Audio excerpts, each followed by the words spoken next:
Hello everyone, class 11 student. In a previous video, we have discussed about meaning of accounting and characteristics of accounting.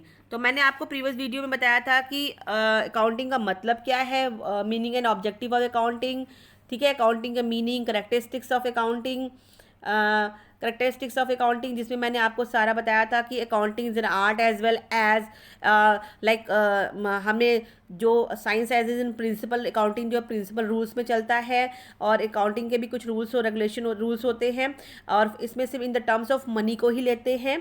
Classify और summarising मैंने यहाँ तक आपको discuss किया था in previous video, we have already discuss. I hope आपको समझ में आ गया होगा। नेक्स्ट आता है हमारा कि ऑब्जेक्टिव, अकाउंटिंग का ऑब्जेक्टिव क्या था, क्यों हमने अकाउंटिंग करते हैं, क्योंकि क्या नीड पड़ी, ऑब्जेक्टिव क्या था इसका करने का। जैसे हमने आपको पहले बताया कि अगर हम एक बिजनेस ऑर्गेनाइजेशन को चला रहे हैं, बिजनेस ऑर्गेनाइजेशन कर रहे हैं, तो हमें हर एक ट्रांजेक्शन को देखना पड़ता है कि ह्यूमन नेचर इतना नहीं होता, ह्यूमन माइंड इतना शार्प नहीं होता कि हर एक डाटा को वो रिकॉर्ड कर सके। तो उसको सिस्टमैटिक मैनर से करना, पूरे साल का हमारा प्रॉफिट कितना है, पूरे साल में हमने कितना सेल करा, परचेज करा, इन सब चीज़ों को रखना ही अकाउंटिंग कहलाता है, यानी रिकॉर्डिंग करना इस मेन अकाउंटिंग है। अब अकाउंटिंग ऑब्जेक्टिव क्या थे, पहला क्या है, to maintain the records of business transaction, यानी जो बिजनेस ट्रांजेक्शन है, ध्यान समझिएगा, रिकॉर्ड बिजनेस ट्रांजेक्शन, यानी जो बिजनेस ट्रांजेक्शन आपने किया हुआ है उसका रिकॉर्ड को मेंटेन करना। बिजनेस ट्रांजेक्शन का मतलब ये होता है कि आपने ट्रांजेक्शन कैसे किया, जैसे एक्स से कितना आपने सेल करा, कितना परचेज करा, कितने आपके एक्सपेंसेस थे, किसको आपको देने हैं, कैश में ट्रांजेक्शन किया है या क्रेडिट में ट्रांजेक्शन किया है। देखिए जो हमारा बिजनेस होता है, ठीक है, बिजनेस में दोनों चीज़ें चलती है, कैश भी चलता है और क्रेडिट भी चलता है, क्योंकि अगर हम किसी से उधार में लेते हैं तो उधार में देते भी हैं, कैश का भी ट्रांजेक्शन होता है, तो बिजनेस में कैश और क्रेडिट दोनों ही चलता है। तो कितना हमें किसको देना है, कितना लेना है, हमें इन सब चीज़ों को देखना। ये ट्रांजेक्शन हमें क्या होता है, इसको रिकॉर्ड करना होता है और मेंटेन सेपरेट बुक बनानी होती है। वो क्या कहलाता है, बिजनेस ट्रांजेक्शन, लेन देन का जो भी ट्रांजेक्शन होता है उसको हम क्या कहते हैं, बिजनेस ट्रांजेक्शन कहते हैं। क्या कहते हैं हम, बिजनेस ट्रांजेक्शन करते हैं।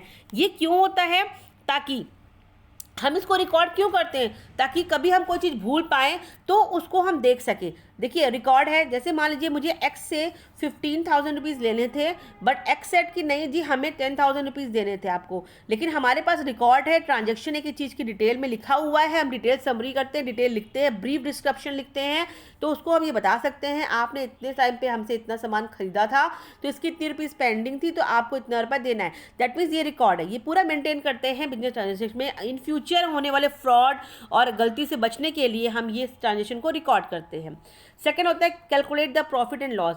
देखिए पूरे साल हम कोई वर्क कर रहे हैं, पूरे साल हम सेलिंग परचेजिंग कर रहे हैं, अपने बिजनेस को चला रहे हैं, तो हम चाहेंगे कि अकाउंटिंग ईयर में हमें कितना प्रॉफिट हुआ है, कितना लॉस हुआ है, हमें इसके बारे में पूरा पता चले कि हमने पूरे साल में ट्रांजेक्शन किया था, हमने पूरे साल में कितना लेन देन किया, किसको दिया, कितना लिया, हमारे पास क्या आया, हमने कितना खरीदा था, कितना बेचा था, कितने एक्सपेंसेस थे हमारे पास, तो हमारी इनकम कितनी आई, और at the end last year में हमें प्रॉफिट कितना मिला।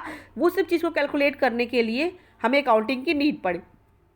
To find the financial position of a business, like that if we have compare the 2 years, अगर हम 2 ईयर के बारे में बिजनेस को कंपेयर कर रहे हैं, पोजीशन को देखनी है कि आखिर इस समय हमारे बिजनेस की पोजीशन क्या है, अगर हमने लॉस किया है या प्रॉफिट किया है, तो अगर हमने प्रॉफिट किया है तो कितना किया है, हमारा इस समय हमारी फाइनेंशियल स्टेटस हमारी बिजनेस की क्या है, कहाँ पर हम स्टैंड करते हैं, इस चीज़ को देखना समझना, इसके लिए हमें अकाउंटिंग की नीड पड़ी। To check and compare the growth of business. अब हम बिजनेस जो चला रहे हैं, अपने बिजनेस चला रहे हैं 4 ईयर्स 5 ईयर्स 6 ईयर्स से हम बिजनेस चला रहे हैं, तो हम क्या करेंगे, लास्ट ईयर हमारा कितना प्रॉफिट हुआ और इस ईयर कितना प्रॉफिट हुआ, उन दोनों को हम कंपेयर करेंगे। यानी हम ये कंपेयर करते हैं, 2 साल के प्रॉफिट में कंपेयर करते हैं, 2 साल हमारा बिजनेस ट्रांजेक्शन कैसा चला, बिजनेस कैसा चला, हमारे बिजनेस में क्या रिकवर हुआ, किस तरीके से हमने डेटर से, how much the business has to recover from debtors, from pay to creditors, यानी हमने किसी ने हमसे उधार सामान खरीदा था, हमने उससे कितना अमाउंट लिया है, या हमने किसी को उधार बेचा था, तो हमें किसको कितना देना है, हमारे पास कैश ट्रांजेक्शन कितना है, हमारे बैंक बिजनेस अकाउंट, यानी बिजनेस अकाउंट अलग होता है, पर्सनल की बात नहीं कर रही हूँ मैं यहाँ पर, आपके बिजनेस अकाउंट में कितना पैसा है, कितना स्टॉक आपके पास है, कितनी एसेट्स आपने खरीदी है, यानी मशीनरी हो गई, ये सब चीज़ें कितनी खरीदी है, ये हमारी फाइनेंशियल पोजीशन को बताता है। और इससे से हम क्या करते हैं, ग्रोथ करते हैं कि हमारा इस समय हम कहाँ पर स्टैंड कर रहे हैं, इस चीज़ को कंपेयर करना ये करवाता है आपका।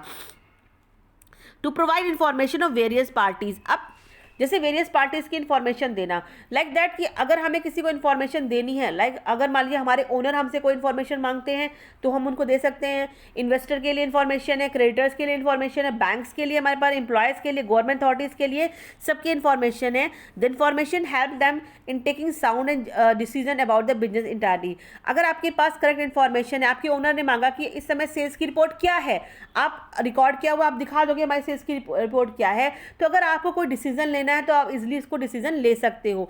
तो ये तब होता है जब आपने अकाउंटिंग को रिकॉर्ड किया हुआ हो। अगर आप रिकॉर्ड नहीं करते हो, आप सिर्फ माइंड पर रखते हो, तो कभी भी आप बिजनेस को अच्छे ढंग से ऑपरेट नहीं कर सकते। तो दैट इज़ वेरी इंपॉर्टेंट।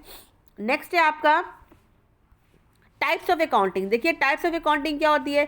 देखो टाइप्स ऑफ अकाउंटिंग का मतलब ये होता है, अगर आप किसी फाइनेंशियल रिलेटेड से आप बिजनेस कर रहे हो तो फाइनेंशियल अकाउंटिंग की ज़रूरत पड़ती है।